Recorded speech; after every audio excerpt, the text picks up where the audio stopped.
ગુજરાતમાં ભાજપના હેટ્રિક મારવાના સપનાને રોલનાર બનાસકાંઠાથી જીતનાર ગેનીબેને કોંગ્રેસના સંગઠન પર સવાલો ઊભા કર્યા છે। બનાસકાંઠામાં પોતાના દમ પર જીત્યા બાદ ગેનીબેન ઠાકોર કોંગ્રેસના સંગઠન પર સવાલ ઉઠાવીને સલાહ આપી છે। ગેનીબેને કોંગ્રેસના સંગઠનને જીતાડવા માટે કોઈ મદદ ન કરતા ગેનીબેન કોંગ્રેસ સંગઠન પર રોષે ભરાયા હતા। ગેનીબેને કોંગ્રેસને અરીસો બતાવ્યો અને સલાહ આપી કે જે લોકો સંગઠન વિરુદ્ધ કામ કરે છે તેને સસ્પેન્ડ કરો। ગુજરાતમાં કોંગ્રેસના ઉમેદવારો હારી જવા પાછળ ગેનીબેને કોંગ્રેસના સંગઠનને જવાબદાર ઠેરવ્યું છે। ગેનીબેને કહ્યું કે કોંગ્રેસના ઉમેદવારો માત્ર પોતાના દમ પર લોકસભાની ચૂંટણી લડ્યા, એક પણ બેઠક પર કોંગ્રેસ સંગઠને મદદ ન હોવાથી કોંગ્રેસ હારી। કોંગ્રેસ દમ લગાવીને ચૂંટણી લડે તો કોંગ્રેસ જીતી શકે છે। સાથે જ આરોપ લગાવ્યો કે કોંગ્રેસ સંગઠન પક્ષ વિરુદ્ધ કામ કરે તેની સામે કોઈ પગલાં લેતું નથી। ગેનીબેને સલાહ આપી કે પક્ષ વિરોધી કામ કરનારાઓને પક્ષે ન રાખવા જોઈએ, કાર્યવાહી કરાશે તો જ પક્ષ વિરોધી કામ કરનારાઓને સંદેશ જશે। કોંગ્રેસ પાર્ટીને એક જ સંદેશો કે સંગઠનની કામગીરી એ ઝીરો ગ્રાઉન્ડ ઉપર ઘણી જ હું માનું ત્યાં સુધી ભારતીય જનતા પાર્ટીની સરખામણીમાં આપણી સિસ્ટમમાં ક્યાંક ઘણો મોટો અભાવ છે અને એના કારણે ઉમેદવાર ચૂંટણી લડતો હોય ત્યારે એ પોતાના દમ ઉપર લડવું પડે, પોતાના સમાજની તાકાત ઉપર લડવું પડે। એને બદલે પેરેલલ એ પાર્ટી ચૂંટણી લડતી થશે એ દિવસે હું માનું ત્યાં સુધી કોંગ્રેસ એક મજબૂતાઈથી ચૂંટણી મેદાનમાં જઈ અને જન આશીર્વાદ મેળવશે।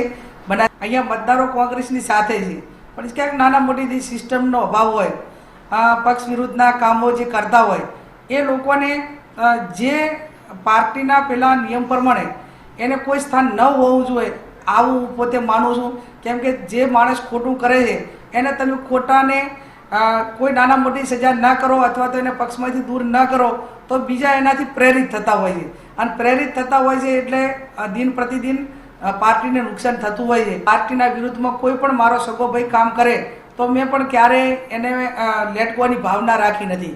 એટલે મને પોતાને જ્યારે ઈમાનદારી સાથે કામ કરવાની વાત આવે તો મેં ક્યારેય પણ કોંગ્રેસ પાર્ટીના કોઈ પણ નાનામાં નાનો કાર્યકર ચૂંટણી મારા પોતાના મદદથી લડવાનો હોય તો એને પૂરેપૂરા જીતાડવા માટેના પ્રયત્નો કર્યા છે અને એટલા માટે પાર્ટીના લોકો પાર્ટી સાથે વફાદારીથી કામ કરે એવી હું વિનંતી કરું છું।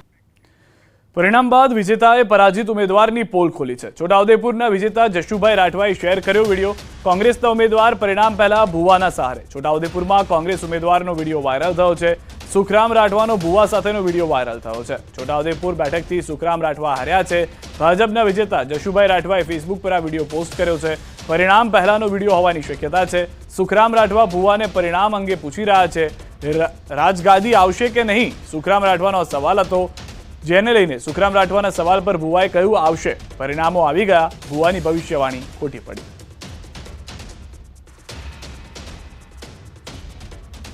લાંબા ગજાના મોટા ગજાના નેતા, ગુજરાત વિરોધ પક્ષના નેતા, તોય છતાં આવી અંધશ્રદ્ધામાં માને અને આ પોતાના આદિવાસીઓને કેટલા 18મી સદી સુધી રવા દેવાના પ્રયત્નો કરે છે। ખરેખર આ સમગ્ર ભારત 21મી સદીમાં છે, તોય છતાં આવા પ્રયત્નો કરે તો આ નેતાના પોતાના માટે શોભતું નથી એવું મને લાગ્યું।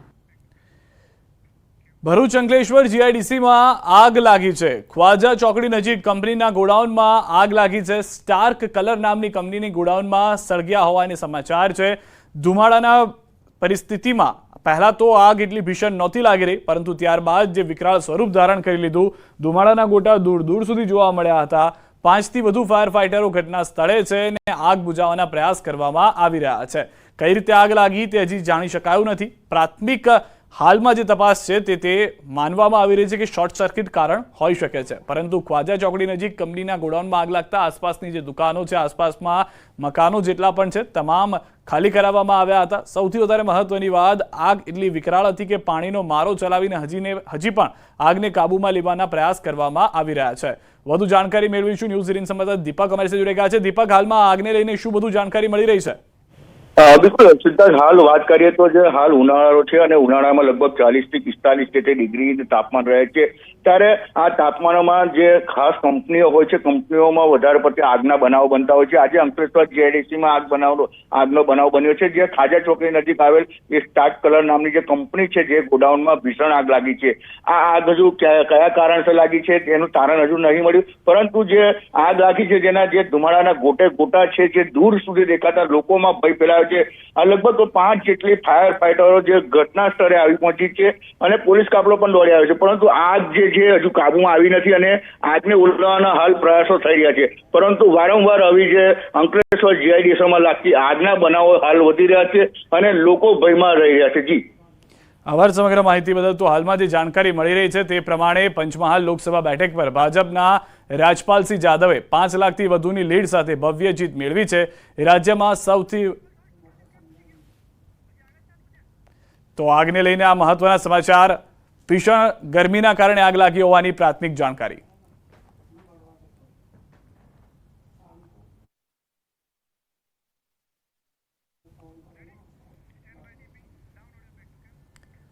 પંચમહાલ લોકસભા બેઠક પર ભાજપના રાજપાલસિંહ જાદવે 5 લાખની વધુની લીડ સાથે ભવ્ય જીત મેળવી છે. રાજ્યમાં સૌથી વધુ લીડ મેળવવામાં રાજપાલસિંહ જાદવ ચોથા ક્રમે છે.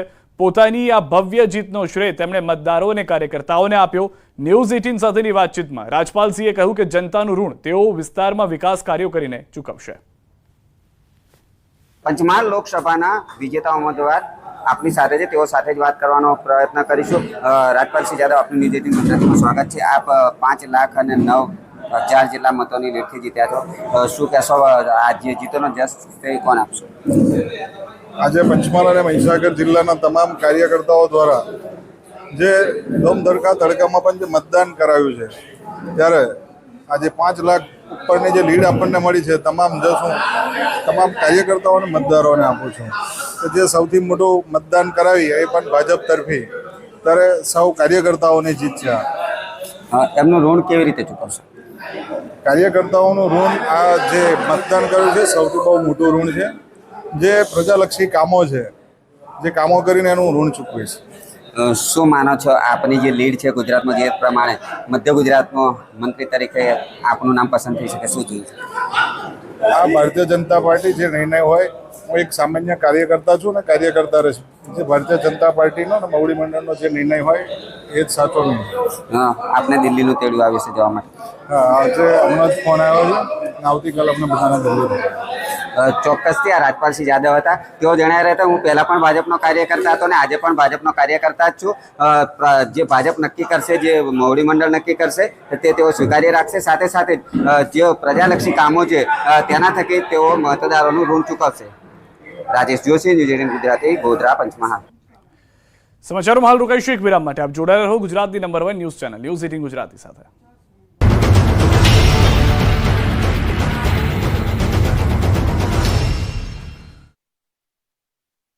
लूबी पंप्स, फ्लो नहीं फोर्स.